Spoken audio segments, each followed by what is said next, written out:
합격하기 위해 속세와 이별하고 머리 빡빡 밀어 절에 들어가던 시절부터 쾌적한 공간에서 커피 한 잔 곁들이며 대치동 1타 강사의 강의를 듣는 시대까지 우리는 언제 어디서 어떻게 공부하며 살았을까요?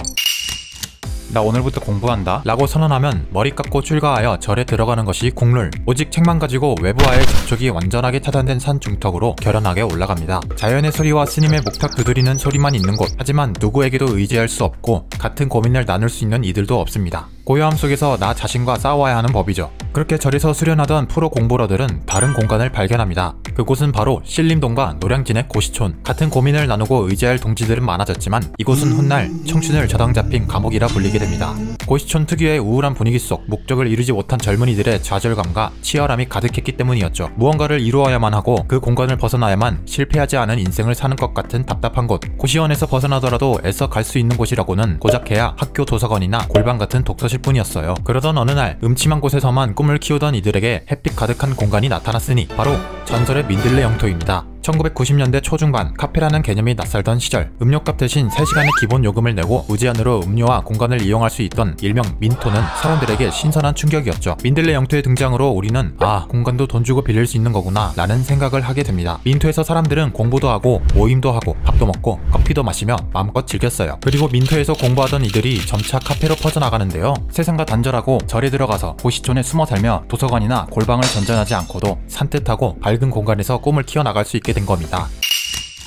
이제 우리는 일상 속에서 공부러들과 함께 공존하게 됩니다. 아니, 우리 스스로 중간고사, 기말고사, 수능, 각종 자격증 시험, 취업시험 등을 준비하느라 공부러가 되어버렸죠. 우리에게 선택권은 꽤 있습니다. 그래서 공부할 때마다 매번 어디서 공부할지 고민하게 되는데요. 일명 카공족이란 말이 생길 정도로 익숙해진 카페의 경우 백색 소음 덕에 집중이 잘 되지만 커피 한 잔 시키고 하염없이 시간을 보내기에 눈치가 조금 많이 보입니다. 괜히 사장님이 쳐다보는 것 같아요. 그렇다고 집에서 공부를 하면 편안함과 수많은 유혹들 때문에 마음과 다르게 게을러지기 일쑤이고 또 독서실은 부스럭거리는 소리, 펜 딸깍거리는 소리를 조금만 내도 눈초리를 받거나 눈치를 건네받습니다. 부담스럽고 숨막히고 긴장 속에서 공부를 해야 하는 거예요. 또 요금이 월 단위라서 선뜻 결제하기도 쉽지 않고요. 여전히 어디에서 공부할까 방황하던 우리에게 낯익은 듯 신선한 공간이 등장합니다. 본인이 원하는 시간만큼 적당한 백색 소음과 함께 커피를 마시며 편안하게 공부를 할 수 있는 곳, 바로 스터디 카페입니다.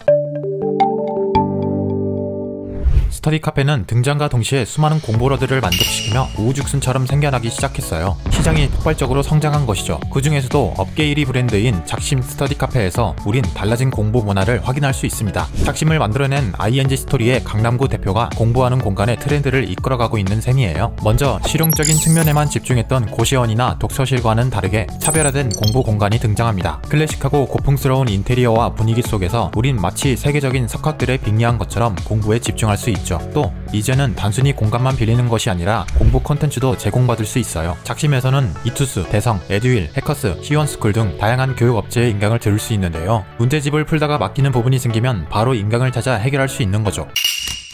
어떻게 이런 획기적인 공간이 탄생했을까요? 강남구 대표에게 그 답이 있습니다. 강 대표는 가난했던 어린 시절을 보냈는데요. 학원비를 수개월 동안 납부하지 못해 서러웠던 경험을 바탕으로 공부를 통해 꿈을 실현하려는 사람들을 응원해주고 싶다 생각하게 됐다고 합니다. 과거보다 학생 수는 줄어들었지만 학생 신분이 아니더라도 계속해서 공부를 해야 하는 청년들은 늘어났는데요. 학생만 공부하는 것이 아니라 졸업 후에는 취업을 준비하고 시간이 흘러 은퇴 후엔 창업을 위해 자격증을 따야 합니다. 공부하는 사람들의 숫자가 늘어나는 상황을 보고 사업의 기회를 포착한 것이죠. 강남구 대표는 진로 설정, 취업, 창업 등 우리 인생의 사이클과 함께 하겠다는 생각으로 작심뿐만 아니라 최근엔 공유 사무실인 작심 스페이스까지 계속해서 사업을 확장하고 있습니다. 작심이 성공을 거둘 수 있었던 이유도 타겟층이 학생에 국한된 게 아니라 공부하는 모든 국민을 대상으로 했기 때문이죠. 사실 강 대표는 창업 전 팀원에서 지역 확장 팀장을 맡아 영업맨으로서 높은 실적을 뽐냈는데요. 지역 기반의 경력이 작심을 확장하는 데도 큰 도움이 되었다고 합니다. 월세가 낮은 지방에서 작심 브랜드를 알리고 수도권으로 올라온 거예요. 또 비용을 절감하기 위해 대로변이 아닌 이면도로 위주로 입점을 했는데요. 독서실에 오는 사람들은 그저 공부하기 위해 오는 것이기 때문에 뒷길의 위치에도 문제가 없었던 거죠. 참 전략적이에요.